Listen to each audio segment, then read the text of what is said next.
लेकिन जो समझदार व्यक्ति होता है वह लड़ाई झगड़ा से अपने आप को कहाँ रखता है, अलग रखता है। क्यों कि लड़ करके झगड़ करके आज तक कोई समाधान नहीं हुआ है। कितना भी व्यक्ति लड़ेगा, कोर्ट में जाएगा, कचहरी में जाएगा, थाना में जाएगा, पुलिस में जाएगा, 2-4 लाख 5 लाख जब खर्च होता है तो मन हो जाता है ठंडा। मन जब ठंडा होता है तब दोनों पक्ष का आदमी सोचता है कि चलो आओ समाज में बैठ कर के क्या कर ले, फैसला कर ले। कभी हमारा समाज भी वैसा होता था। अगर सामाजिक तौर पर कोई झगड़ा हो, कोई लड़ाई होता था, उस झगड़े को, उस लड़ाई को समाज के लोग बैठ करके ऐसा फैसला करते थे कि दोबारा किसी की हिम्मत नहीं होती थी कि समाज में कोई गलती कर दे। लेकिन अभी का जो भी मेंबर कहना चाहिए, वार्ड कमिश्नर कहना चाहिए, प्रतिनिधि जिसको कहते हैं, जिसको जन प्रतिनिधि कहते हैं, अभी वह भी झगड़ा का फैसला जब करता है तो वोट को देख करके करता है कि किधर ज़्यादा वोट मिलने वाला है, सही है या गलत है। आज का मुखिया हो, सरपंच हो, वार्ड मेंबर हो और पंचायत समिति हो, देखता है कि जिधर वोट हमारा ज़्यादा मिलने वाला है, अगर वह पक्ष गलती भी किया हुआ होता है तो फैसला किधर होता है, उधर ही हो जाता है। ऐसे समाज को जीने का कोई अधिकार नहीं है। ऐसे समाज को मरा हुआ समाज कहा जाता है। जो समाज प्रत्यक्ष आंख देख करके गलत का पक्ष लेकर के, गलत का साथ दे करके चलता हो, सदगुरु कबीर कहते हैं उस समाज को समाप्त हो जाना चाहिए। उस समाज को जीने का कोई अधिकार नहीं है। भगवान कृष्ण को हम देखते हैं, महाभारत का उदाहरण देखिए। एक ऐसा योद्धा था जो पल भर में युद्ध को समाप्त कर सकता था। उसका नाम है क्या, बर्बरीक, जानते हैं ना। बर्बरीक ऐसा योद्धा था कि जो युद्ध को पल भर में समाप्त कर सकता था। 18 दिन का युद्ध करने की कोई आवश्यकता नहीं थी, लेकिन बर्बरीक को भगवान कृष्ण ने बहुत समझाया। बहुत वीर था, बहुत बड़ा धनुर्धारी था, बहुत बड़ा योद्धा था। उसने कहा कि तुम किधर लड़ाई करोगे। महाभारत के युद्ध में जा रहा था लड़ाई करने के लिए। भगवान कृष्ण ने कहा कि तुम किधर युद्ध करोगे, किधर लड़ाई करोगे। बर्बरीक ने कहा जो पक्ष हारेगा मैं उधर से युद्ध करूंगा। आप सोचिए, एक उल्टी सोच, उल्टी खोपड़ी के लोग। उसने कहा कि जो पक्ष हारेगा मैं उधर युद्ध करूंगा। भगवान कृष्ण जानते थे कि दुर्योधन तो आज हो कल हो उसको हारना ही है। तो भगवान कृष्ण ने समझाया कि बर्बरीक, जो पक्ष हारेगा उधर तुम युद्ध करोगे, अगर वो पापी हो तो का फिर भी तो उसी की तरफ युद्ध करूंगा, अगर वो अधर्मी हो तो का फिर भी उधर ही युद्ध करूंगा। भगवान कृष्ण बहुत समझाए बर्बरीक को कि ऐसा नहीं करना। अगर ऐसा करोगे तो कल चल करके धर्म की तोहनी होगी। धर्म का कोई स्थान दुनिया में नहीं रह जाएगा। लेकिन बर्बरीक नहीं माना। जब बर्बरीक नहीं माना तो बर्बरीक को भगवान कृष्ण ने क्या कहा, वहीं से चक्र से अपने सिर को अलग कर दिया। सदगुरु कहते हैं कि महाभारत काल की इस कहानी को सुन करके हम लोगों को सीख लेनी चाहिए। अगर समाज में कोई अन्याय फैलाता है, समाज में कोई अधर्मी है, समाज में कोई अगर अधर्म का साथ देता है, अन्याय का साथ देता है, तो अन्याय का सहन करना भी सबसे बड़ा क्या कहलाता है, अन्यायी कहलाता है। कोई जरूरी नहीं, कोई चोर हो गया तो वही अन्यायी है, कोई व्यभिचारी हो गया तो वही अन्यायी है, कोई लुटेरा हो गया तो वही अन्यायी है, कोई जमीन हड़पने वाला है तो वही अन्यायी है। संत कहते हैं कि प्रत्येक व्यक्ति अन्यायी है जो व्यक्ति अधर्मी का साथ देता है, जो व्यक्ति अधर्मी का गवाह देता है। लेकिन अभी का समाज किधर साथ देता है, सत्य के पक्ष में कि असत्य के पक्ष में। बोलो नहीं हो, असत्य के पक्ष में। सत्य के पक्ष में कोई साथ देने वाला नहीं है। मुझे घटना याद आती है कि कहा जाता कि एक बार एक हंस और हंसनी, कौन, एक हंस और हंसनी तीर्थ यात्रा पर गए घूमने के लिए, हरिद्वार, ऋषिकेश, प्रयाग। घूमते घूमते जब हरिद्वार गए तो वहाँ जब हंस और हंसनी गए तो घूमते घूमते घूमते घूमते काफ़ी भीड़ में हंस के साथ से हंसनी बिछड़ गई। ये कहानी है। हंस के साथ से हंसनी क्या हो गई, बिछड़ गई। हंसनी जब बिछड़ गई तो हंस बड़ा परेशान हो गया, होगा ना। पति पत्नी में एक का विछड़न हो जाए, अगर पति खो जाए तो पत्नी कितना परेशान होगी ना, बड़ी परेशान होने लगती है। तो हंस के साथ से हंसनी का विछड़न हो गया, हंसनी हरा गई, खो गई। जब हंसनी जब खो गई तो हंस बड़ा परेशान, खोजते खोजते खोजते खोजते हंसनी तो मिली, लेकिन उस हंसनी को एक बंदर लेके जा रहा था। कौन लेके जा रहा था, हंसनी को बंदर लेके जा रहा था। हंसनी को बंदर लेके जा रहा था। हंस ने देखा, पहचान गया, तो मेरी ही हंसनी है, बंदर किसको क्यों ले जा रहा है। हंस ने बंदर को रोका, खबरदार रुक जाओ, ये मेरी हंसनी है, तुम इसको क्यों ले जा रहे हो। बंदर ने कहा, झूठ बोलते हो, ये मेरी पत्नी है, मैं इसको पत्नी बना के लिए, मेरी पत्नी, तुम कहते हो मेरी हंसनी, खड़ा कैसे होगा। हंस ने कहा कि नहीं, ये मेरी पत्नी है, देखो मेरे जैसी शक्ल इनकी है, हैं? ये मैं हंस, ये मेरी हंसनी है, ये मेरी शक्ल की है, तुम्हारी शक्ल की नहीं है। बंदर ने कहा कि बिल्कुल नहीं, ये मेरी पत्नी है। अब मरता क्या नहीं करता। हरिद्वार जैसे जगह में बेचारा का साथ देने वाला कोई नहीं, तो वहीं अगल बगल के गांव में जाके मुखिया, सरपंच, वार्ड मेंबर, पंचायत समिति को जमा किया, 10-20 लोगों को जमा किया कि पंचायती करने के लिए, फैसला करने के लिए। तो फैसला किधर होगा, हंस के तरफ होगा ना, कि हंसनी किसकी है, हंस का है। पंच सब जब बैठा तो दोनों पक्ष की बात को सुना। सुनते सुनते दोनों पक्ष के पंच लोग जो होते हैं, पंच निर्णय दिया, देखिए हंस जी, बात तो सही है, ये हंसनी आपकी ही है, लेकिन ये हंसनी तत्काल बंदर को दी जा रही है। फैसला किधर हो गया, बंदर के तरफ। क्यों हो गया, सभी लोग ताली बजा दिया। बेचारा हंस टुकुर टुकुर मुंह देखते रह गया। हंस को लगा कि मैं ही इन लोगों को बुलाकर लाया हूँ, मेरे ही पैसे से चाय पानी खाया है, नाश्ता खाया है, लेकिन फैसला आज किधर हो गया, हंस के तरफ।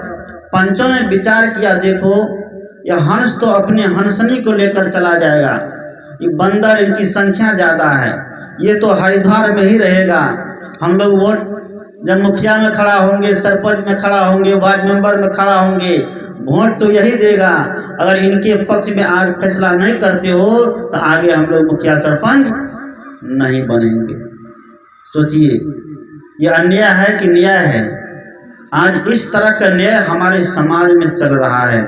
सदगुरु कबीर कहते हैं, अगर इस तरह की बात समाज में हो तो उस समाज के लोगों को शर्म से मर जाना चाहिए। वह समाज के लोग सिर उठाकर चलने का अधिकारी नहीं हो सकते। आज की युवा पीढ़ी को देखिए, नवयुवक और नवयुवती को देखिए, दुनिया के चकाचौंध में ऐसा रम गया है कि जो नवयुवक को समाज के काम में, राष्ट्र के काम में, देश के उत्थान में भागी होना चाहिए, वह नवयुवक अब शराब की बोतल में अटक गया है, वह नवयुवक गांजा में अटक गया है, वह नवयुवक पान मसाले में अटक गया है। आज छोटे छोटे बच्चों को देखता हूँ तो लगता है कि शिखर, गुटखा, पान मसाला का जलपान करते रहता, नाश्ता चलते रहता, चलता है ना। हर समय उसके मन मुंह में वही घुसा रहता है। अब बाजा वाला सबके पास जाता हूँ तो हर समय उसका 24 घंटा मुंह में भर ले रहता है। हाँ, ये बाजा वाला बाबू नहीं सोचना कि हमको कह रहे हैं, अगर ऐसा होगा तो छोड़ छाड़ देना आज से, ये सब काम मत करना। किसी भी युवक के पास जाता हूँ, चाहे वो सत्संगी घर के हो, चाहे वो बिना सत्संगी घर के हो। प्रत्येक युवक के मुंह में वही पान मसाला, वही गुटखा, वही जर्दा घुसा रहता। कबीर साहब कहते हैं कि अपराधी केवल चोर नहीं है, अपराधी केवल बेईमान नहीं है, अपराधी केवल दूसरों का जमीन हड़पने वाला नहीं है, अपराधी दूसरों का रुपया चुराने वाला नहीं है, अपराधी वह भी है जो अपने शरीर के साथ अपराध करता है। आप विचार करिए, एक व्यक्ति 10 लाख रुपये लगा कर 4 व्हीलर खरीदा है। कितना लाख? 10 लाख रुपये लगा के 4 व्हीलर खरीदा है। तो 4 व्हीलर जहाँ पेट्रोल की टंकी होती है तो वहां पर स्टिकर साट दिए जाते हैं। क्या साटते हैं? स्टिकर। अगर पेट्रोल का इंजन है तो पेट्रोल वाला डालते हैं, और डीजल का है तो डीजल वाला लगाते हैं। क्यों? कि भूल से पेट्रोल की जगह डीजल न चली जाए। 10 लाख रुपए की गाड़ी खरीदा है, उसको बचाने के लिए, उसकी सुरक्षा के लिए हमारी कितनी चिंता है? नहीं है? जो गाड़ी 2-4 साल, 5 साल, 10 साल, बहुत 15 साल रोड पर चलने का उसके अलाव है। अब 15 साल के बाद कबाड़ में खड़ा कर दीजिए। 15 साल के बाद उसको नहीं चला सकते हैं। अब कुछ लोग जो अड़ियल होते हैं एकदम चला देते हैं, जो होगा देखा जाएगा, चलाने लग जाता है। उसने क्या किया? लोग क्या करते हैं, 10 लाख रुपये लगाकर गाड़ी खरीदा है तो पेट्रोल की जगह वहाँ पर डीजल केरोसिन तेल नहीं डालेगा। लेकिन जिस शरीर रूपी गाड़ी की कीमत, और हम लोग भजन में श्रवण कर रहे थे कि चली जा रही है ये जीवन की रेल, समझकर खिलौना इसे तुम न खेल। इस शरीर को खिलौना आज लोग बना दिया है, बनाया है ना। इस शरीर खिलौना बना दिया गया, जिसको संत महात्मा साधु ने कहा कि शरीर साधन है मुक्ति प्राप्त करने का, शांति प्राप्त करने का, कल्याण प्राप्त करने का, स्वर्ग प्राप्त करने का। अगर स्वर्ग चाहिए तो मानव के शरीर से हो सकता है, नरक चाहिए तो मनुष्य के शरीर में ही रह के हो सकता है, और दूसरे योनि में नहीं होगा। दूसरे योनि के प्राणी भोग रहा है, अपने कर्मों का फल भोग रहा है, उनको नरक नहीं मिलेगा। नरक और स्वर्ग चाहिए तो किसको चाहिए? किसको? मनुष्य को चाहिए। मनुष्य स्वर्ग तो जाना चाहता है, लेकिन स्वर्गीय बनना कोई नहीं चाहता है। कोई चाहता है? कार्ड जब छापता है मृत्यु कार्ड में क्या लिखता है जानते हैं? अत्यंत दुख के साथ सूचित कर रहा हूँ कि मेरी माता जी का क्या हो गया? स्वर्गवास हो गया। जब माता जी का स्वर्गवास हो गया तो अत्यंत दुख क्यों हो रहा है? स्वर्ग जाने के लिए लोग सब ललायत है ना। जब माता जी का स्वर्गवास हो गया तो लिखा क्या जाता है? अत्यंत दुख। अभी मेरे पास एक व्यक्ति आया, उनका पिताजी मर गया। उसने कहा कि हम पिंडदान का काम नहीं करेंगे, और बिल्कुल ये काम नहीं होना चाहिए। ये बिल्कुल दिमाग से पैदल लोगों का काम है, जो माता पिता मर जाने के बाद उसके नाम पर क्या कराते हैं? पिंडदान कराते हैं। पिंड का मतलब होता है क्या? शरीर। अर्थ समझिए, सब लोग पढ़े लिखे हैं, सबके पास ग्रेजुएशन की डिग्री है, के पास ग्रेजुएशन की डिग्री है। पिंड का मतलब होता है शरीर, और शरीर का दान करना कैसे करना है? जब तक शरीर के अंदर प्राण है, जब तक शरीर के अंदर जीव है, तब तक इस शरीर को दान करिए। कैसे? जीवित माता पिता की सेवा में। किसमें करिए? जीवित माता पिता की सेवा में इस शरीर को दान करिए। कैसे? सेवा से, दवा से, हवा से, दवाई से, दारू से, कपड़े से, लत्ता से, फूल माला से, आरती से, दिया से। लेकिन आज लोग क्या कर रहा है? बोलो बोलो, क्या की करे छे? एक माता जी कह रही थी, क्या नाम है इनका, आज लोगों को एकदम देहाती में समझाइएगा, ठेठी में समझाइएगा। यहाँ के लोग हिंदी इंग्लिश नहीं समझते हैं। देहाती में समझाइएगा और ठेठी में समझाइएगा। तो वही ठेठी में समझा रहा हूँ। आज व्यक्ति असली की पूजा छोड़ करके नकली की पूजा करने लग गया है, कर रहा है ना। व्यक्ति अपने से सीमेंट बालू पत्थर का मूर्ति बना लेता है, और उस पर सिंदूर पिठार कर देता है और फूल जल पान वहाँ पर चढ़ाने लग जाता है। अब जरा विचार तो सब दुख जाई, अब परिहारी झूठा कीर सगाई। आज व्यक्ति, हमारी माताएं बहनें तुलसी गाछ को दिया दिखाती है, आंवला गाछ को दिया दिखाती है, पीपल गाछ को दिया दिखाती है, लेकिन अपने सास ससुर माँ बाप को दिया नहीं दिखाएंगे।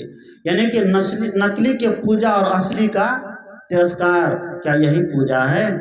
सदगुरु कहते हैं कि पिंडदान का मतलब होता है कि जीते जी माता पिता के प्रति जीवन को समर्पित कर देना, यही क्या असली पिंडदान है। मरने के बाद जो कुछ भी हम करते हैं वह कर्मकांड है, उससे कभी आत्मा को शांति मिलने वाली यही नहीं है। ये कभी किसी ने चलाया, क्यों चलाया? तो अब उसको अपना उल्लू सीधा करना था, उसको अपना पेट धंधा गुजर करना था। आज वैसे वैसे लोगों के बच्चे, कोई इंजीनियर बन रहा है, कोई प्रोफेसर बन रहा है, कोई मास्टर बन रहा है, कोई आईएएस बन रहा है, और हम लोग आज तक पिंडदान में अटके हुए हैं ना।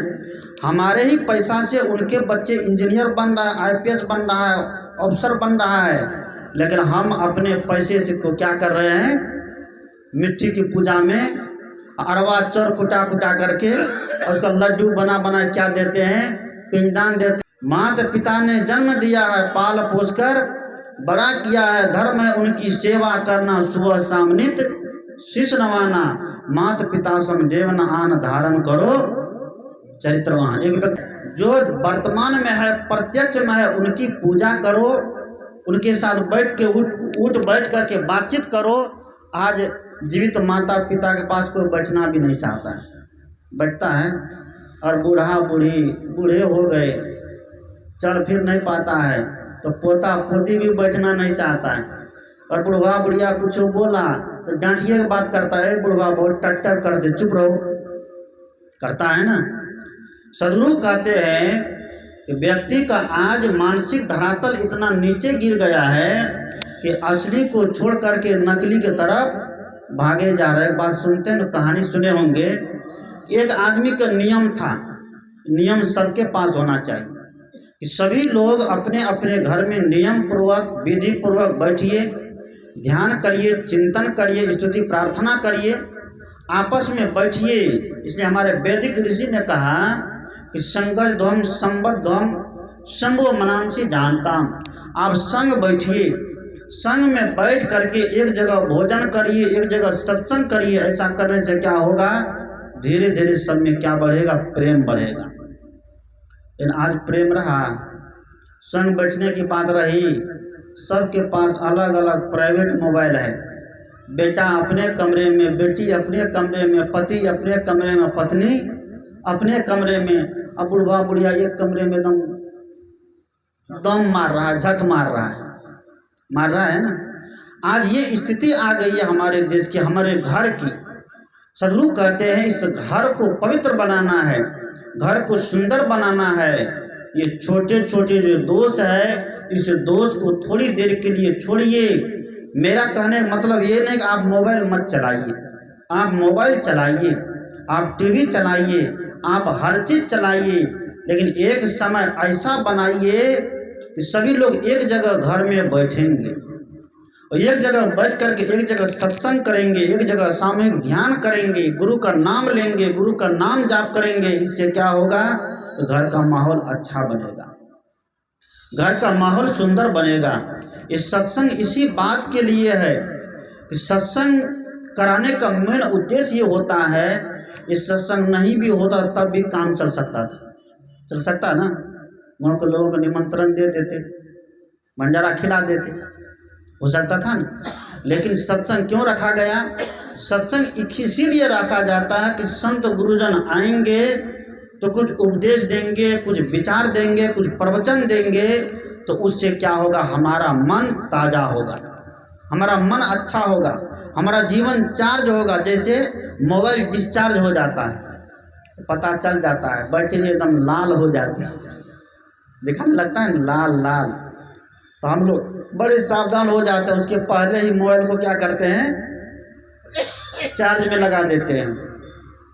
मोबाइल डिस्चार्ज होता है तो चार्ज में लगा देते हैं, मोबाइल का रिचार्ज ख़त्म होता है तो रिचार्ज करा लेते हैं, करते हैं ना। मोबाइल का कवर पुरानी हो जाती है तो कवर बदल लेते हैं, मोबाइल का ग्लास अगर फट जाता है तो ग्लास को बदल लेते हैं।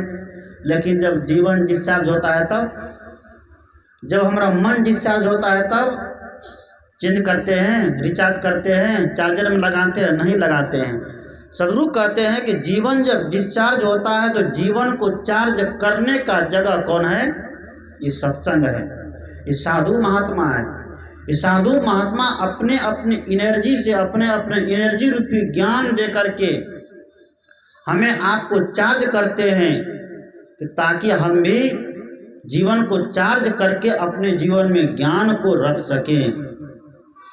इसी उद्देश्य को रख करके सत्संग आयोजन किया जाता है। तो मैंने कहा कि आज समाज में अन्याय बढ़ते जा रहा है और अन्याय पर कोई न्याय करने वाला ऐसा शख्स नहीं मिलता है जो सही न्याय करे।